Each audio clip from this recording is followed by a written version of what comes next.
Hello, everyone.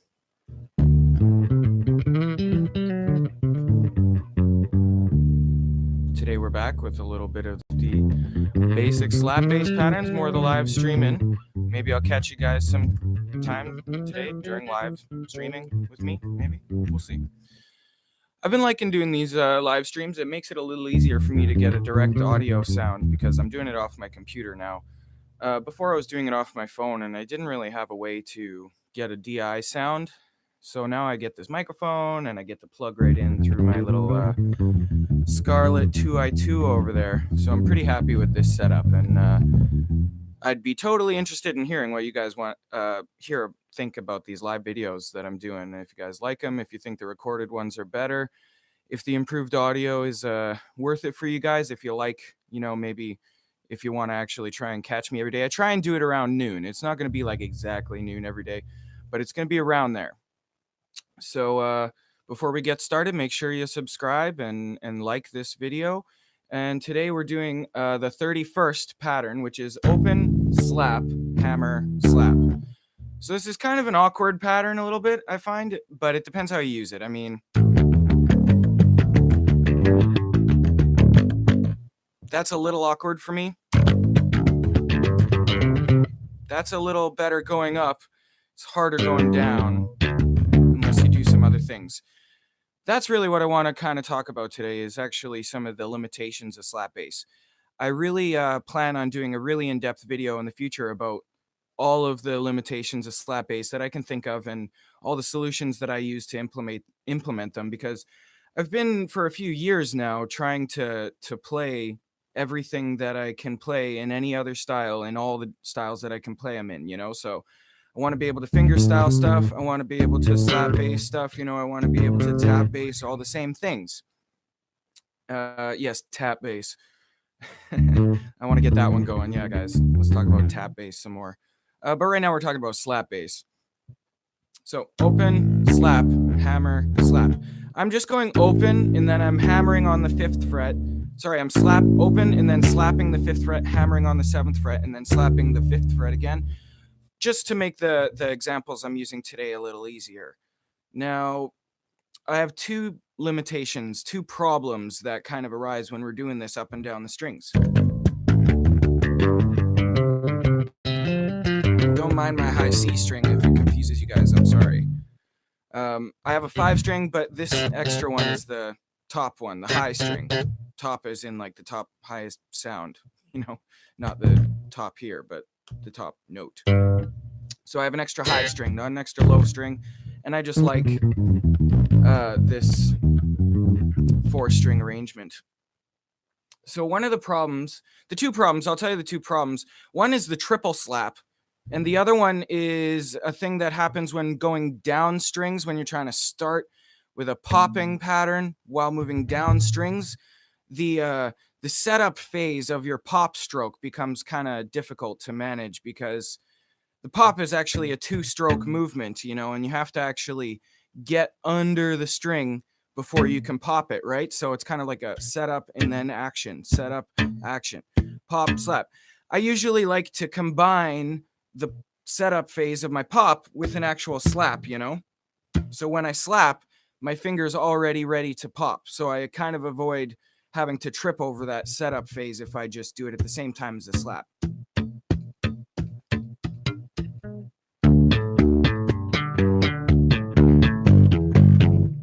Yeah, so the triple slap is one of the things that I left out of these 50 basic slap bass patterns because it gets kind of tricky. I think a double slap is pretty commonplace because you can kind of get this wrist thing where you're like getting 2 strokes in one arm movement.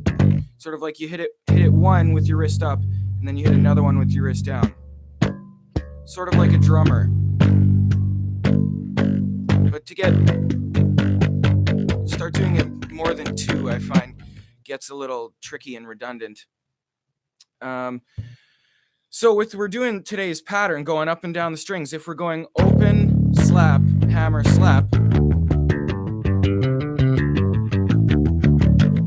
that's about as fast as I can do that because it ends up getting the triple slap, right? It starts, we have open, slap, so it starts with 2 slaps, then we have a hammer, so that's a bit of a break, for our hammer finger, but our slapping finger. But then the last note is yet again another slap, and then which is then preceded by the first two slaps again, then succeeded maybe. So we end up with these 3 slaps in a row: slap, slap, slap, slap, slap, slap, slap, slap, slap. So I think that's a little bit tricky. You can practice it, build up your speed.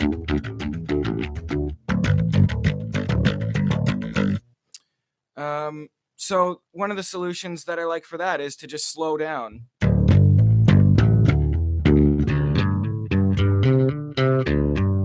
That makes it a lot easier. Just doing it slower. Now you can get slower by doing a slower tempo, or you can like de-subdivide it. Like if I'm going 1E and 1E and 2, 1E and 2E and 3 and 4E and 6. 1E and right, 16th notes. If you wanted to unsubdivide, 1 and 2 and 3 and 4 and 1E and 2E, 2E and 3E and 4E and the subdividing one, it depends a little more what you're doing. The tempo one's just kind of a generally easier way to slow down if you're just practicing. If you got your metronome, just kind of slow it down. Then there's if you're really skillful, maybe you can put the accent in a certain place that makes it a little easier. Like right there, if I put the accent on the second note in the phrase, the slap, open, slap, and then I go open, slap, hammer, slap. It's a little easier if that accent's on the second note, right?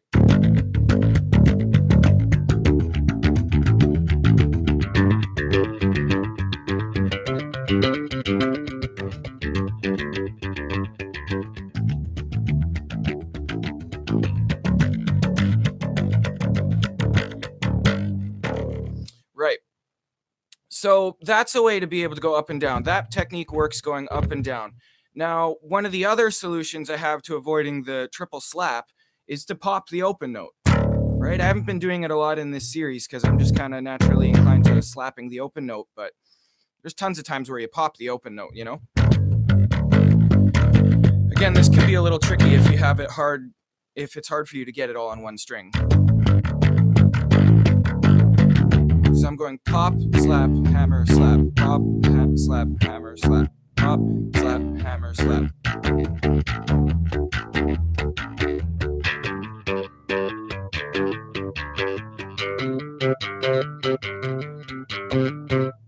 See, now here is sort of where the problem comes in with that one. Sort of like the solution to the A problem kind of leads into the B problem, which is a pop setup, the setup slap for the pop thing. The setup phase for the pop stroke, the one I was speaking about earlier, where you have to get under the string before you can actually pop.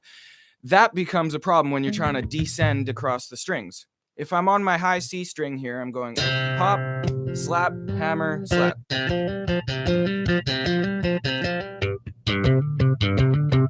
as you see, I'm already done the slap, right, on the last string.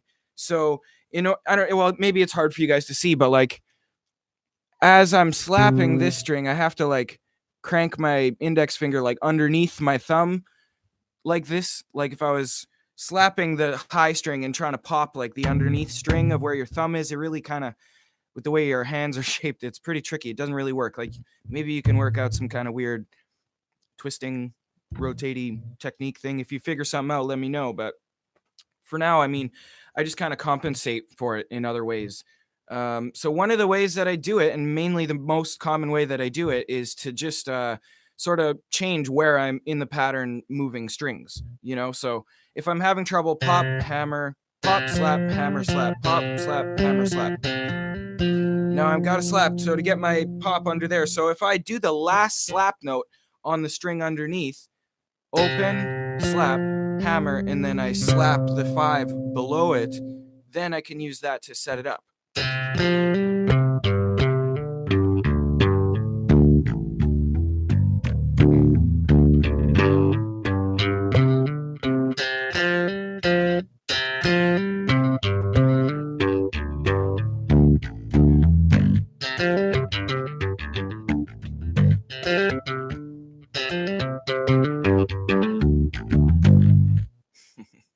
Yeah, so that's one of the other ways I avoid it.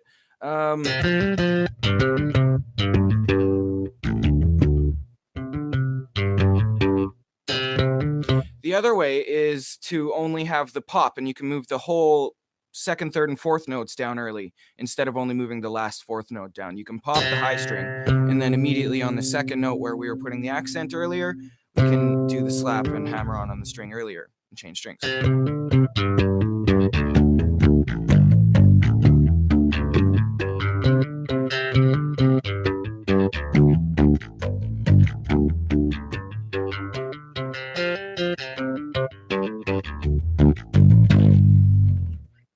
Cool. So I hope you guys have a bit of fun experimenting with these, and I hope you guys let me know in the comment section down below what you think of these kind of limitations of the slap bass technique and their solutions. And I hope I did a pretty good job of like lining it out for you clearly, because I'm going to try and do that a lot more in depth in the future with a video that I've been planning for a while, all about the limitations of slap bass and only using the same basic structures that we've been using in our 50 daily basic slap bass patterns.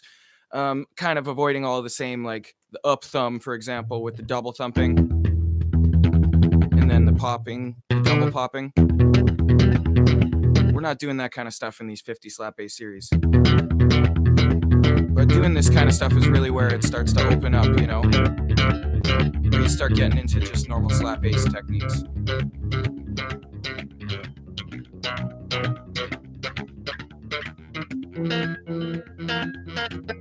I'm just doing 4 notes there. No, that's nothing crazy rhythmically, but I mean, that's a fun pattern to do, and you can really start to open that one up.